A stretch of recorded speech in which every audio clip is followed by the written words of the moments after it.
I'm Charlotte McLeod with investingnews.com, and here today with me is Peter Krauth, editor of Silver Stock Investor and Silver Advisor now. Thank you so much for being here. Always a pleasure, Charlotte. Thanks for having me. Yeah, really good to be catching up with you in person here at BRIC.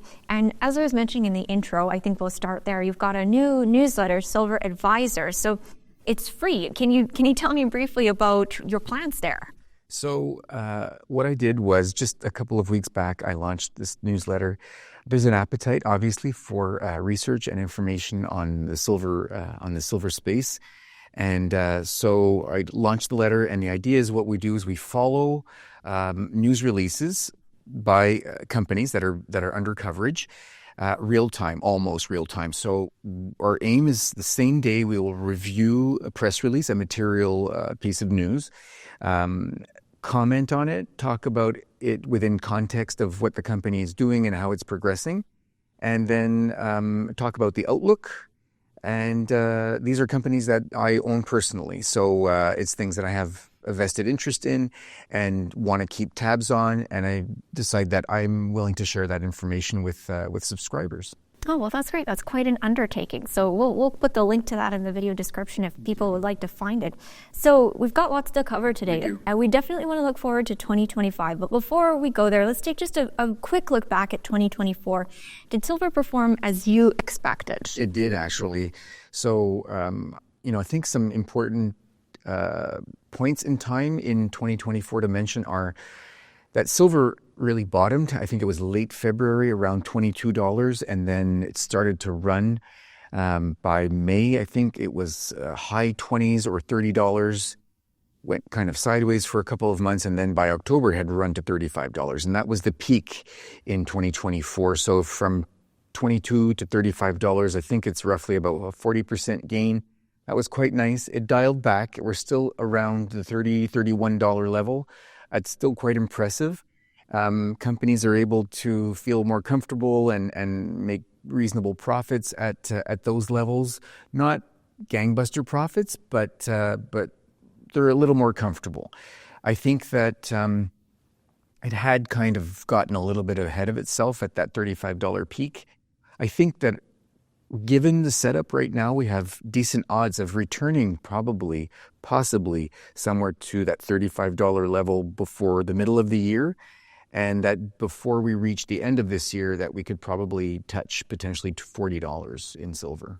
Okay. I'm going to remember that and come back to you later this year for sure. So that gives us a look back at last year, a little bit looking forward to 2025. I want to take a look at supply and demand, starting with demand. So I remember for 2024, you were looking at solar as a really important demand driver for silver. What did that end up looking like last year, if we know yet, and projections for 2025? So we don't know yet quite the full 24-year numbers, but what's interesting is that solar has continued to grow. It is the single biggest industrial use for silver. It consumes about 20% of the annual silver supply, which is mind-boggling if you think about that. Whereas a little more than 5 years ago, it was just 10% of the silver supply. So solar remains important. On the one hand, I think that the growth will continue, but it may slow, so it won't be at the same pace of growth in terms of solar demand.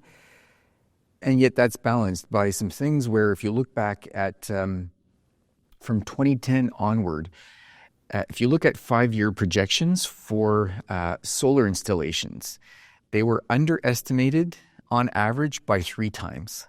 So that meant solar installations on a 5-year basis in terms of forecasts from 2010 onward were actually 3 times what the experts or analysts had expected. So that really tells you how a lot of people were caught off guard in terms of how much solar was going to be installed and of course, the demand of silver for solar, where it's indispensable.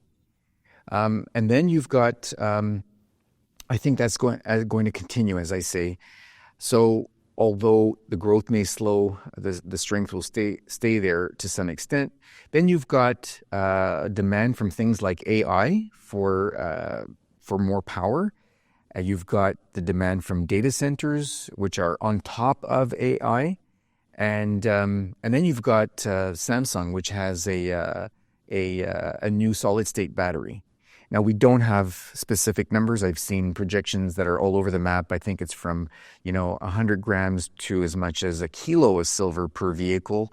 But if it does pan out, and it looks very promising, if this solid state battery is adopted, and it looks like it'll be mostly because it's an expensive technology, which makes sense, it's early, more in higher end vehicles to start with, but it could really be a game changer because the range of a vehicle with solid state batteries is up to like 800 kilometers versus maybe 400 kilometers, so it's doubling the range, and that will really remove, I think, range anxiety from EV owners, which is a big deal.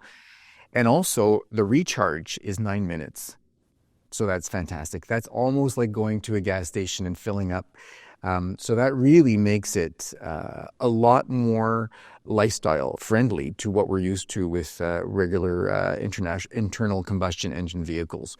So that's interesting. And as I say, we don't know how much silver we'll consume necessarily, but the projections are pretty high, and that could really also feed into a lot more demand of silver.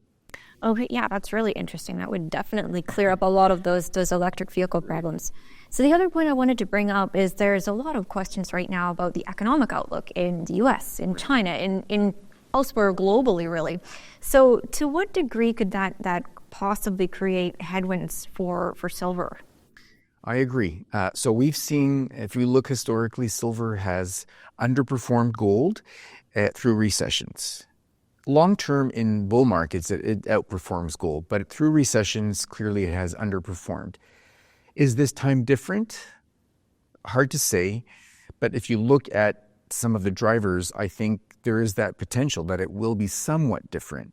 And I think solar is a big reason for that. So let's break it down a little bit. If or when, I think it's a question of when we hit recession. I think that's, we may be in one. It may only be declared officially at some point a little bit later. I think before we reach the middle of this year, that's likely to be the case. Nonetheless, recession is likely to get market participants to say, well, silver is at least 50% an industrial metal. Maybe I don't want to own so much silver, and could that weigh on it? Well, I think, as I say, that the solar aspect of it is such a big driver. A lot of that is baked in. A lot of that is government driven in the sense that there are subsidies for solar installations in many places around the world. Solar is the cheapest new form of electricity, and so that's why we're seeing it adopted so widespread. And so, as I say, for these reasons, I think that could counterbalance a little bit of the potential pressure on silver selling because of its indispensable applications. And then coming out of it, so here's an interesting point, is that because industrial demand has grown so much over the last 5 years or so, we've gone from maybe 50% to now 60% of silver demand being industrial. That leaves less silver every year for the investment side. So when we know that the investment ebbs and flows, and when it comes back to silver, it can come back, as we all know, it's very volatile in a very, very strong way. We've seen silver squeezes before. We saw the action in silver last year. I think last year was driven by the market starting to realize that these annual deficits in the range of 15 to 20% are going to really start to weigh on the supply of silver. And because of that, they started to realize that, the supply of silver is very tight.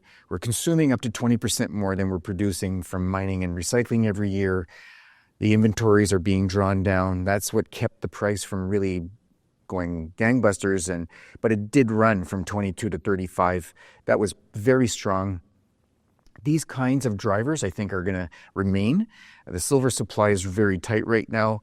And there's talk from the U.S. of potential tariffs on all sorts of things, on imports. There is some interesting research from TD very recently that said that the tariffs are, from what they see, actually driving a lot of movement of silver from London right now into the U.S. because that's imported silver. As we're speaking, I think is the Trump inauguration. Those tariffs are, a wild card. They could happen at any time. If they do happen, that's why the traders were trying to front run it and get the silver into the U.S. The premiums on physical silver versus futures silver price have exploded because of that, and they want to get their hands on that silver to avoid the tariffs, because that could really potentially sink, in fact, some big players. So all of these are in play. That is not something that has fully played itself out in terms of the risk with the tariffs. So the premium on physical is important, and so as we look out, I think that the market will remain tight, and that bodes well for higher silver. Yeah, we're in a tricky place right now with the timing of this conference, with the inauguration, literally, I think, as you said, right now. So we'll have you back to take maybe a closer look at that once it plays out. But I want to talk a little bit more about the supply situation for silver and the deficit. So I think 2024, we were headed toward our fourth year of a pretty big deficit. And I know that when people look at the market and the price, that's part of what is frustrating, is to see this and then to see the price. And you had explained when we spoke last year, this is because of the secondary supply sources that this has been allowed to happen. So how are those secondary sources of supply looking right now? They're not looking good. They've been drained, and this started in early 2021. If you look at the inventories from LBMA, from New York, the COMEX, and from the Shanghai Futures Exchange, their inventories have been drained pretty dramatically, to the tune of at least 40 to, in some cases, 70%. Just recently, again, I was looking at the numbers. LBMA, which is the bigger player in this sector, had a big drawdown again in December. Something like 23 million ounces came out of the LBMA. And so they're near their lows of the last decade in terms of supplies. So it's very interesting, because in London, for example, there's about a total of 825 million ounces of silver in inventory. About 500, they're a big player when it comes to silver ETFs. That's where a lot of the silver for ETFs is stored. And so about 525 million ounces, so 60% or so of their silver is already spoken for silver ETFs. That leaves about 300 million ounces. Of the 300 million ounces, about 250 million ounces every day are required for trading, to settle trades and so on. So the buffer is only 50 million ounces. That's historically low. And so if there's a big demand for deliveries that continues, that could really start to squeeze that even more. And so it is becoming kind of precarious that way. Yeah, and I think so you're talking about the precariousness of supply. How is mine supply shaping up in 2025? Because we do have higher prices, maybe not as high as some people would love to have. Got a higher gold price as well. Does this unlock lower grade material, or is there any movement there that we see? That's an interesting point, because not always, but I think given the last cycle, a lot of these producers have become gun shy. So they're not as willing to, understandably, invest a lot in large projects. And so I think that they are, if anything, looking more to acquire existing projects, to build back reserves that they're depleting. I think they need to see high silver prices sustained for a while, probably even as much as a couple of years, before they feel confident and comfortable enough to start investing again into projects that are already profitable, and even more so in projects that are becoming more sort of marginally profitable. So they need to see these higher prices sustained for quite a while before that's really going to start to make a difference. I saw some research, I think it was Bank of America, that looked at mine supply from primary silver mines, and that actually peaked in 2016.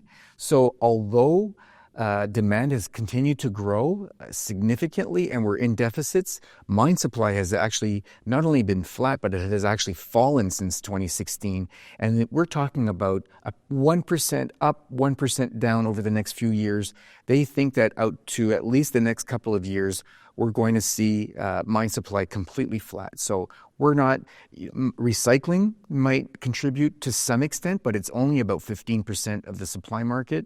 Really, the only thing that there is to look at is, we talked about the secondary supplies, and perhaps difficult to quantify, privately held hoards of silver.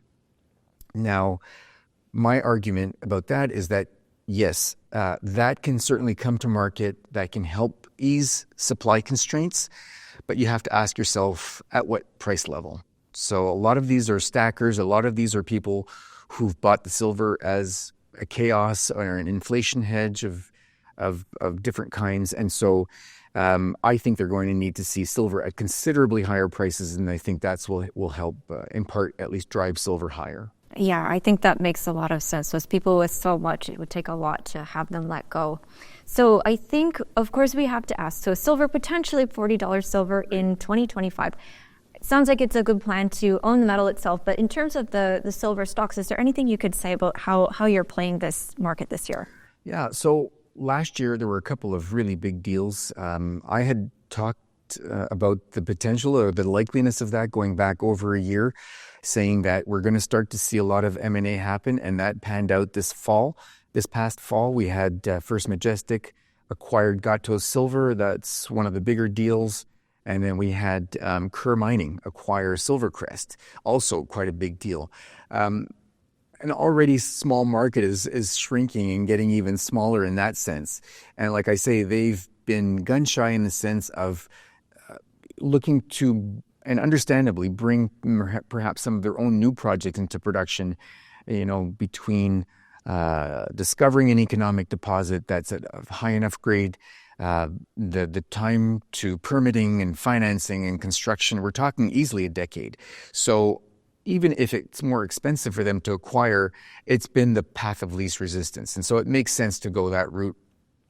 But because there are so few players in the space, I do see that gradually moving down the food chain, and I think that we're going to have to start looking at perhaps things like more mid-tier producers where they would do things like either acquire each other or start to combine, and then the next level below that will be some of the developers that you might either see the bigger producers acquire or perhaps be acquired by a more aggressive mid-tier, that kind of thing. So I think that's going to be the next level. The juniors will have their day. There's always some exciting developments. We know that the drill bit and big discoveries get rewarded. We've seen that multiple times. We've seen it recently. We'll see it again. But I think that sort of the middle of the range in terms of market caps is where, and advancement is where we're going to see the more activity coming. Okay, that makes a lot of sense. So we've gone through, I think, quite a bit in a short amount of time for silver. And as I said, hopefully we have you back to take a look at maybe the Trump impact here. But any final thoughts for now that you would leave investors with in 2025? Sure. So one interesting point, I went back and looked at some of these numbers recently, and it was the Silver Institute's forecasts when they come out with their World Silver Survey. That's in April every year. And then they do an update in November. And what I noticed was that they had actually expected that investment demand would be down, which it probably is. At least anecdotally, what I'm hearing, that makes sense. So that the deficit would be, initially they thought it'd be about 215 million ounces. They revised it to about 180 or so million ounces. But there's another line item, and that is investment into silver ETFs globally. So in their April report, they had expected it would be about 50 million ounces would flow into, which is sort of medium, not especially strong, a little bit weak. But in the revision in November, they doubled that to 100 million ounces. So if you include the deficit by including the line item of flows of silver into ETFs, we're actually going to be, for 2024, at the second largest deficit we've ever had. The 2020 was 300 million ounces. 2024, with that in mind, if they're close to the final numbers, is going to be about 282 million ounces. So very robust, looking very tight, and I think, again, bodes very well for the outlook for silver. Yeah, well, thank you for those calculations. That's very interesting. And thank you for stopping by to talk about silver. Really good to have you. Always a pleasure, Charlotte. Thanks very much. Of course. And once again, I'm Charlotte McLeod with investingnews.com, and this is Peter Krauth. Thank you for watching. If you like this video, make sure you hit the like button and subscribe to our channel. We'd also love to hear your thoughts, so leave us a comment below.